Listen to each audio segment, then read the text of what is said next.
Well, everyone, welcome back to Financial News in Palos Heights. Today being July 29, 2019. Paul, the summer is getting by us. Time's flying by, yeah. I'm going to let you take it from there, Paul. Okay, thanks, Ron. Today we're going to talk about the heavy week in earnings we have, as well as other potentially market-moving information. So it's a busy week this week, and we're going to kick it off with Q2 earnings season. Getting up to full speed this week with 168 S&P 500 companies scheduled to report, including 7 constituents of the Dow Jones Industrial Average. Now, approximately 44% of S&P 500 constituent companies have reported their Q2 results through Friday. Overall, a greater percentage of companies, about 77%, are reporting results that do exceed estimates than is the 5-year average for the metric, and those earning beats are exceeding estimates at a rate that is in excess of their 5-year average as well. So good news there.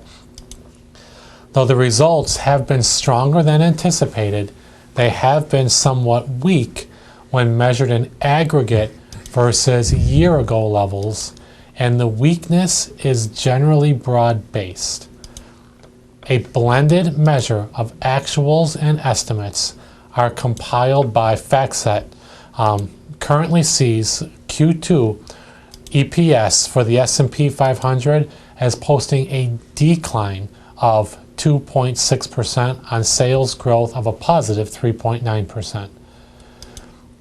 In a disappointing sign, sales growth has also been weaker. So at the start of the earnings season, consensus estimates, as compiled by FactSet again, look for Q2 EPS to decline by 3.3% on sales growth of 5.1%. We can get more depth information on this topic, earnings, or any of the other news reports. If you want them, feel free to give me a call directly. And Ron does have some further updates on what to expect this week. And the updates I have this morning came in from Ameriprise Financial, and they are S&P 500 is a plus 22% year-to-date. The Dow is an 18% plus year-to-date, and NASDAQ is a plus 26% year-to-date, all holding well, Paul. Mm-hmm.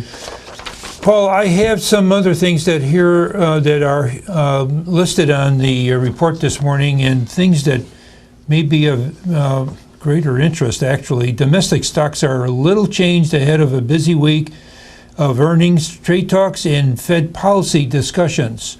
The yield on the 10-year Treasury fell below 2% or 2.06% if you want to hold it down to the fraction, ahead of the Fed's rate decision on Wednesday. That one's a big deal. I mean, everyone's kind of anxiously watching what the Fed is going to do.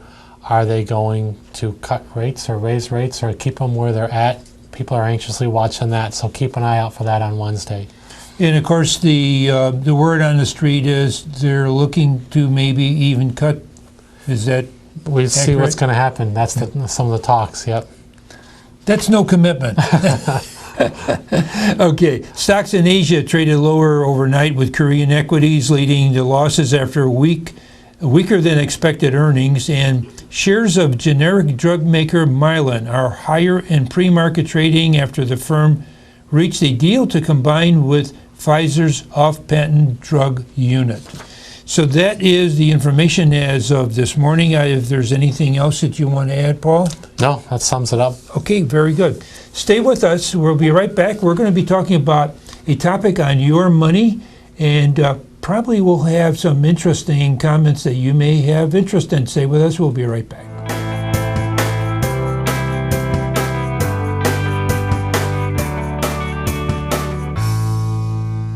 And we're back with your money. We got an interesting topic, and in particular, how to save for education without taking your eye off of retirement. Boy, a lot of people are in that. Paul, give us a recap. Thanks, Ron.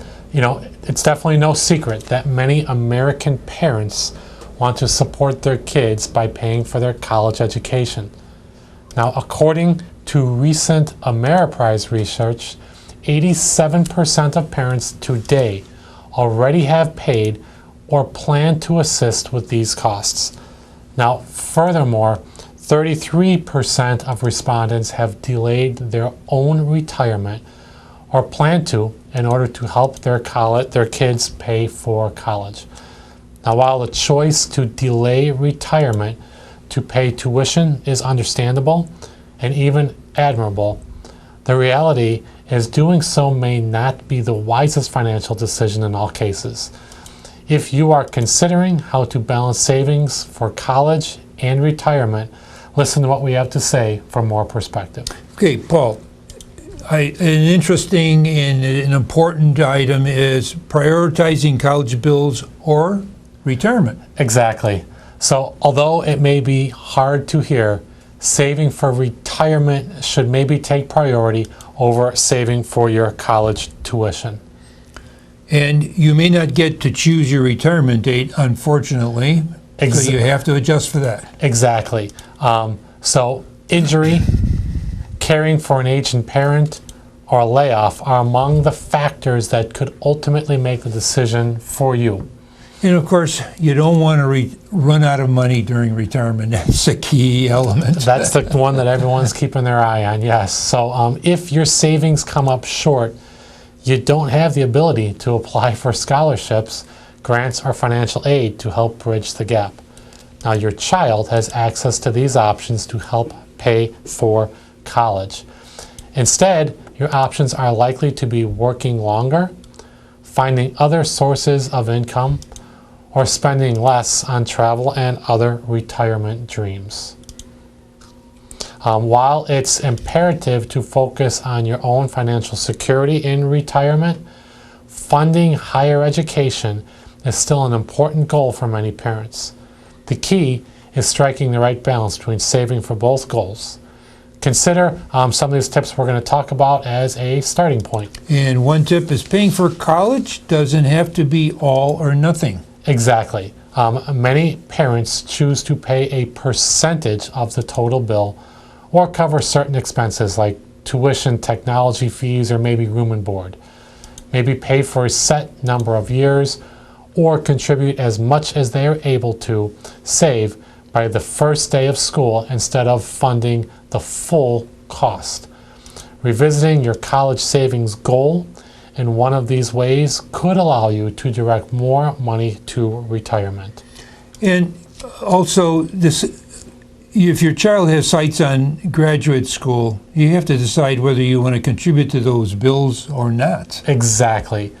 This decision is particularly important if your child needs a graduate degree before entering his or her field of choice.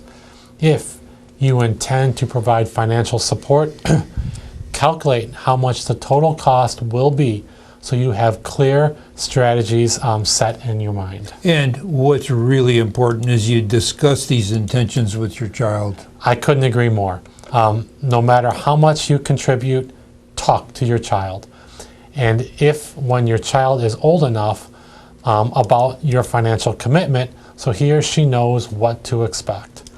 Discuss how your contribution will look like, what it will look like for their preferred college years. So for example, if you agree to pay a set amount, perhaps this money will fully cover a community college, a substantial amount at a state school, and leave a larger portion of the bill outstanding at a private college. Breaking down the costs for your child can help him or her make an informed decision about how much student debt or scholarships, grants, etc. are needed to cover that bill. Now, no matter your financial situation, know that it is possible to make meaningful progress toward both goals, particularly if you are intentional about how to allocate your savings. Always consult a financial advisor and tax professional if you want help setting specific savings goals and understanding the various investing options that you have available to you. Okay, Paul, if a viewer would like to ask you a question, you have a number for them to call. Absolutely. Feel free to call me direct with questions or concerns on this topic or any other at 708 888-226-3412. So for Paul Municle with Ameriprise Financial, myself, Ron Jankowski with Channel 4 and Palos Heights, we wish you good investment day.